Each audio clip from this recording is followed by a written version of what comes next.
Bom dia, eu sou Antônio Caetano, você está no Café nas Nuvens e neste vídeo eu quero falar sobre Tabacaria, poema de Fernando Pessoa.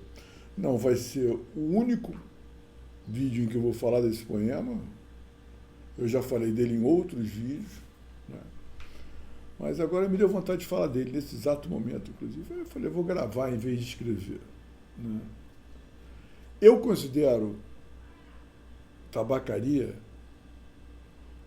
o maior poema do século XX, tá? Acima de qualquer outro. E acho Fernando Pessoa o maior escritor do século XX, acima de qualquer outro. E veja, não estou dizendo poeta, estou dizendo escritor. Tá?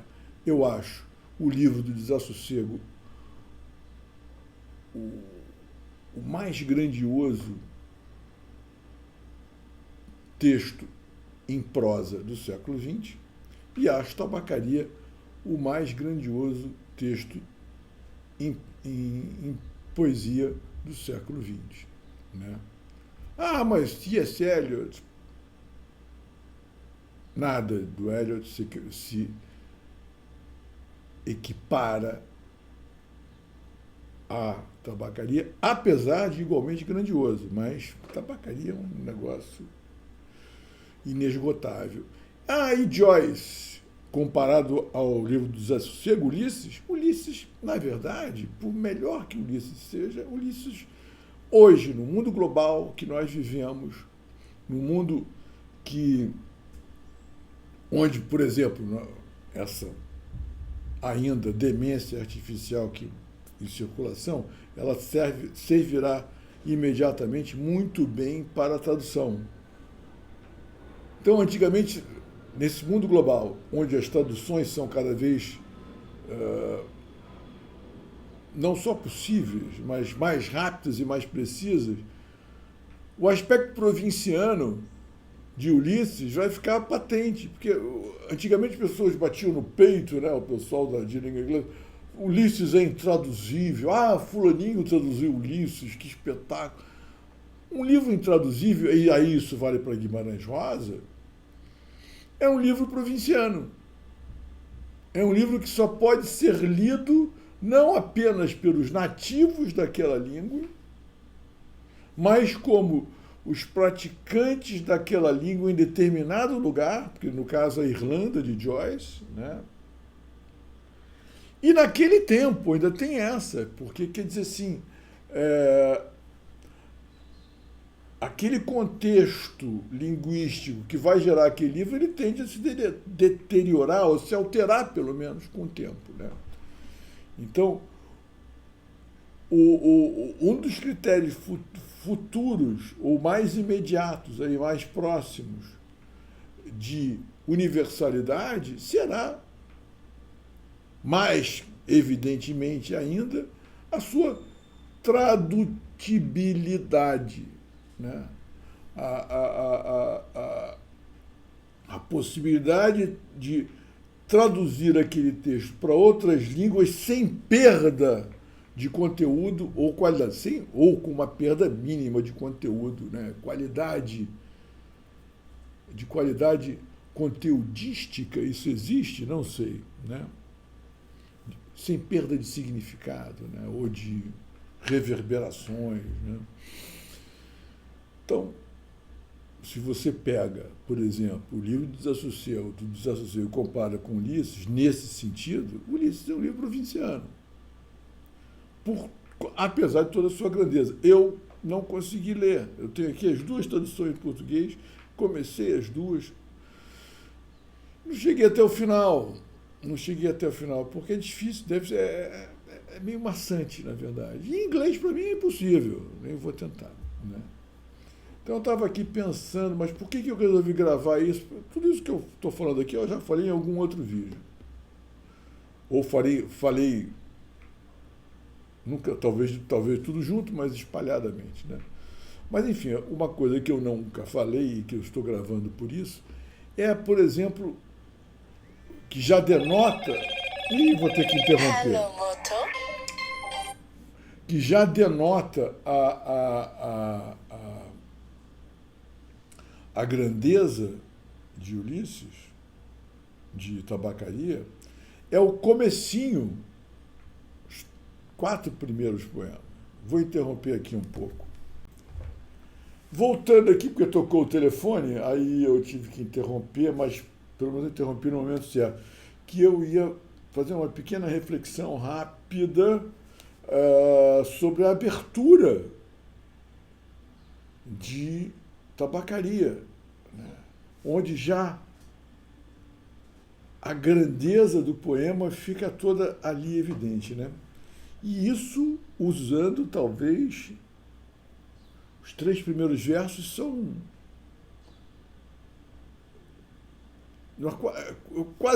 Ele quase não usa, ele usa meia dúzia de palavras. Então vamos lá, Bruno.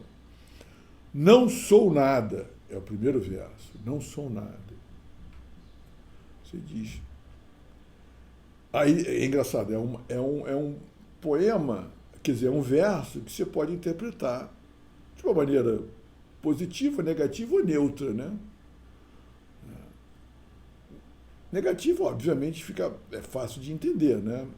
Pô, não sou nada, parece que então não sou ninguém, não sou nada, sou menor do que todos, sou o menor de todos, né? Alguma coisa assim, né?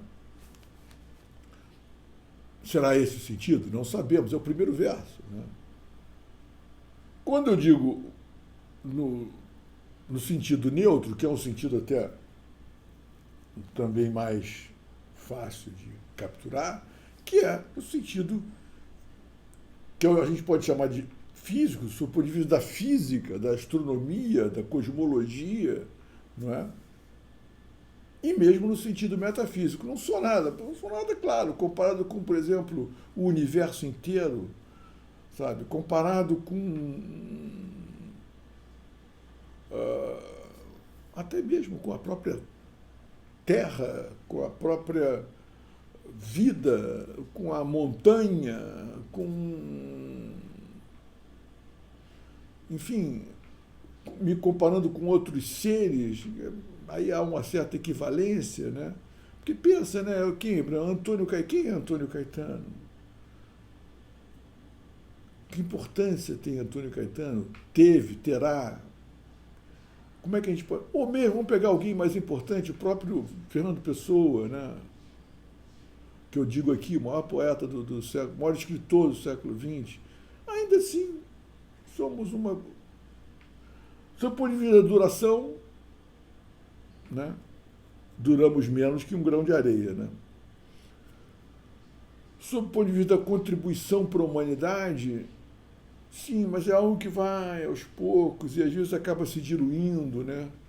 Sabe? São muito poucas as pessoas, quer dizer, assim, os humanos, quer dizer, assim, que têm uma contribuição que atravessa séculos, né? Sei lá, Jesus, nem vamos falar da natureza divina de Jesus, vamos falar sobre a natureza puramente humana, né? Talvez seja o maior de todos os seres humanos, né? Não estou aqui falando do seu ponto de vista teológico ou religioso. Aristóteles, Platão e Aristóteles, né? Lao Tse e Confúcio, Buda, e talvez aí uma meia dúzia, né? Então, quer dizer assim, dizer que eu não sou nada é uma constatação cósmica, neutra, né? E mesmo metafísica, né? E pode ter até um sentido positivo, né? Eu não sou nada, então é o sentido que eu dou, por exemplo, ao meu voto. Quando, mas você votou em fulano, você votou em Beltrano, em quem você vai votar? Cara, é um voto. Eu não sou nada. É a soma de nadas é que vai chegar a esse resultado, né? Quer dizer, o todo é maior do que a soma das partes, né? Quer dizer, assim, nesse caso, eu até podia dizer o contrário, mas não importa. O que eu quero dizer é que o voto individual, ele não tem esse peso. Então, exerça a sua liberdade de cidadania com muita tranquilidade. Você pode errar, você pode, enfim, fazer o que quiser com o seu voto, porque ele é pequeno, ele tem um valor muito pequeno. Então você tem, digamos, esses três. Para um primeiro verso, esses três significados, um positivo, um negativo e um neutro, estão em aberto para você, porque você não tem nada em seguida. Não sou nada. Aí depois vem o segundo verso, que já abre um espaço para inquietação. Né? Nunca serei nada. Aí você diz, opa, peraí. Ele nunca será nada? Então, quer dizer, ele tem alguma limitação? Ele poderia ser, vir a ser algo e não é? Não é?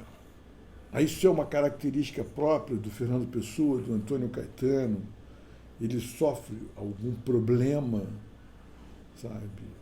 Então você cai numa ordem que é... De que ordem é isso? Talvez biológico, talvez moral. Né? É estranho, pode ser uma questão... Né?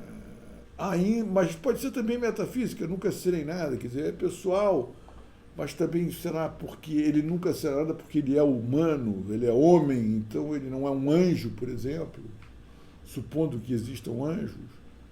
Então, nunca serei nada, quer dizer, eu sou nada e sempre serei nada, né? Porque é próprio da minha natureza não ser nada. Então, ele está falando de quem? Ele está falando de si mesmo? Ele está falando da natureza humana? Aí vamos para o terceiro verso, que aí a inquietação se amplifica. Não posso querer ser nada. Aí você diz, caramba, peraí, tem uma interdição aí. Quem estabeleceu essa interdição? E aí fica muito pessoal. Aí você vem de uma ordem cósmica, cai numa ordem que é entre o singular e o genérico, entre a existência e a essência, você fica meio na dúvida, aí de repente você cai na pura singularidade. Ele, Fernando Pessoa, não pode querer ser nada, por quê? Aí você abre-se o terreno para a psicanálise, por exemplo. É aí que a psicanálise trabalha, nessas interdições. Vamos investigar se isso é imaginário. Por que você acha que não pode querer ser nada? Essa é a pergunta que um psicanalista faria a Fernando Pessoa se ele dissesse isso para ele. Isso é óbvio, né? Por que você não pode querer ser nada? Por que você imagina que não pode? Quem estabeleceu essa interdição sobre você? Aí você diz, caramba. Mas então vocês vejam, são 3 versos curtíssimos, praticamente não há uma variação muito grande dos significantes, né? Você tem um significante que é nada presente em todos os 3 versos curtinhos, aí você vai com não, pode, sou, nunca, não, nunca, né? Não posso. Aí, de repente, o 4º verso. A parte isso, tenho em mim todos os sonhos do mundo. Caramba, então, de repente, aquela coisa que tinha sido se fechando, de repente, dentro desse fechamento, ele se amplia. E ele tem em si todos os sonhos do mundo. Né? Aí voltamos um pouco para a psicanálise, como falamos, né? Quer dizer assim, essa interdição imaginária, então a imaginação já entrou em jogo ali. E aqui, de novo, sonhos. O sonho está ligado ao imaginário. Então, ter em si todos os sonhos do mundo, tenho em mim todos os sonhos do mundo, significa não só o campo de possibilidade das coisas logicamente possíveis, entre aspas, segundo a lógica corrente, a lógica da vigília, digamos assim, né, onde existem coisas que podem ser e coisas que não podem ser, para a lógica do sonho, onde, no limite, tudo pode ser. Né? Quer dizer, a característica do sonho é ele não estar submetido à lógica do mundo. Quer dizer, a lógica dos sonhos ela é inteiramente aberta. Ela, como diria Aristóteles, o terceiro excluso, né, o critério do terceiro excluso, a regra, ou seja, ou é ou não é, não há uma terceira opção. Inclui-se nos sonhos. Há sim uma possibilidade, há sim a possibilidade do terceiro. E quando você inclui o terceiro, inclui o quarto, quinto, sexto, sétimo, oitavo, você abre uma vereda por aí. Né?